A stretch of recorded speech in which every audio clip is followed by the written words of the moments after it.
Hi folks. So, what we don't see in Acts 9. Certainly, Saul, having been confronted with the fact that he is persecuting the Messiah and the ones who are serving the Messiah. Yeah. What we don't see is the agony.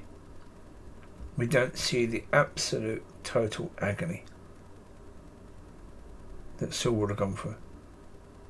As I said in the last video, it is the case that his crimes are far greater than most of the criminals who are alive now. The worst ones. His crimes are far greater than those. Against those who gave their lives or followed, certainly followed, who gave their lives to Yeshua. He took their lives as if they meant absolutely nothing. He took their lives as if it meant that he was actually serving God to do so.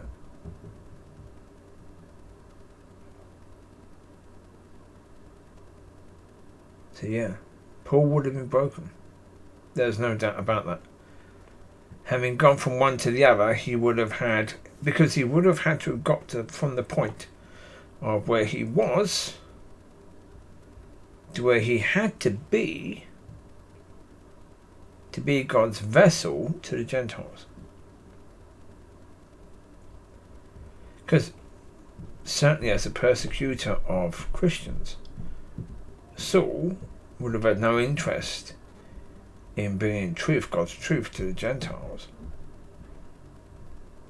There was a purity with keeping it with the Jews.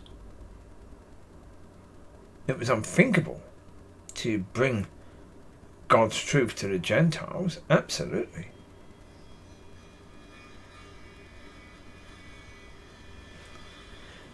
It was not a case that Gentiles couldn't become Jews. They could. But they had to do everything Jewish. They could become Jews, but God couldn't be given to them. They would have to come to God as a Jew. God wouldn't go to them.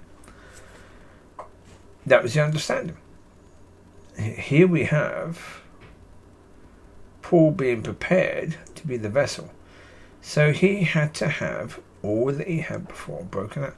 And we don't see that.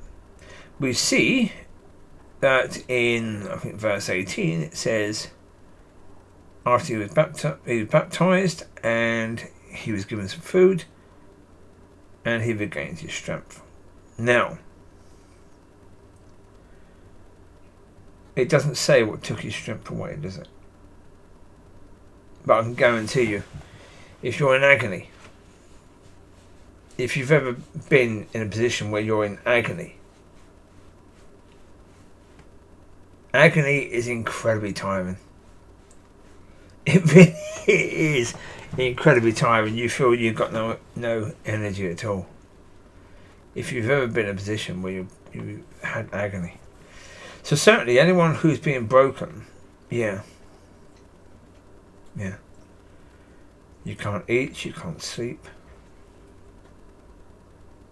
during it, so you need a good feed afterwards to regain your strength.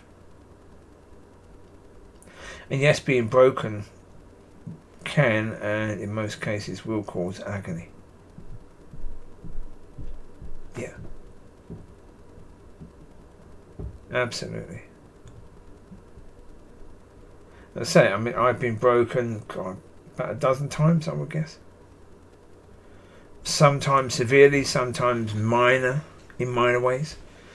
But, yeah, there's been a number of severe break-ins that have been absolute agony.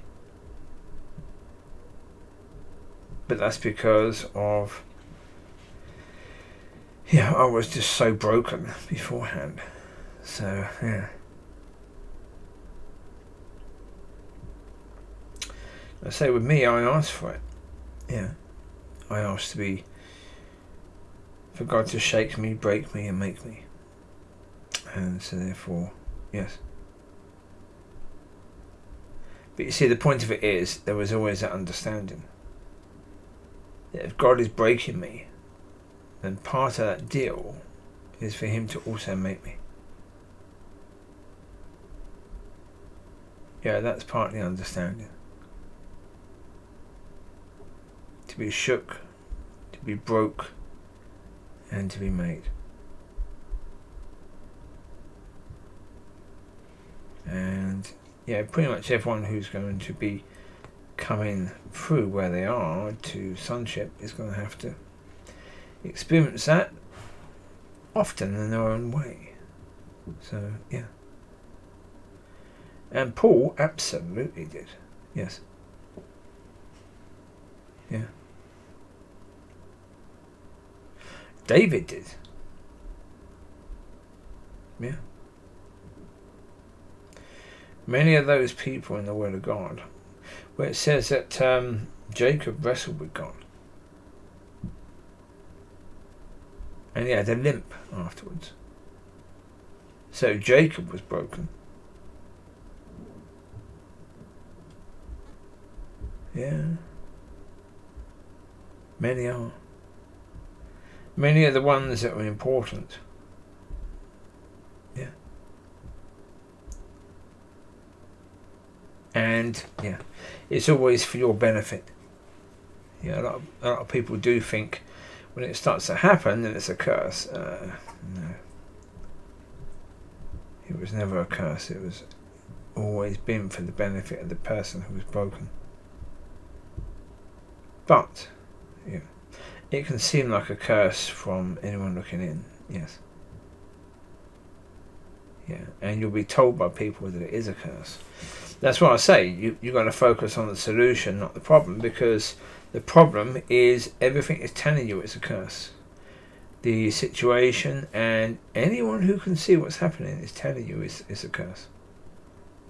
And so you can choose to believe what you see and what you're hearing, or you can choose to believe God.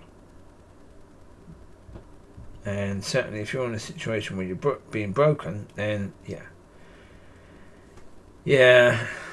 it's difficult to stand, to say the least. I'm not going to say it's easy, because it really is not. It is difficult. It's one of those things where, yeah, you're going to lift your head up, and yeah, lifting your head up is not easy. So there you go. You take care. God bless. I'll speak to you soon. Bye bye.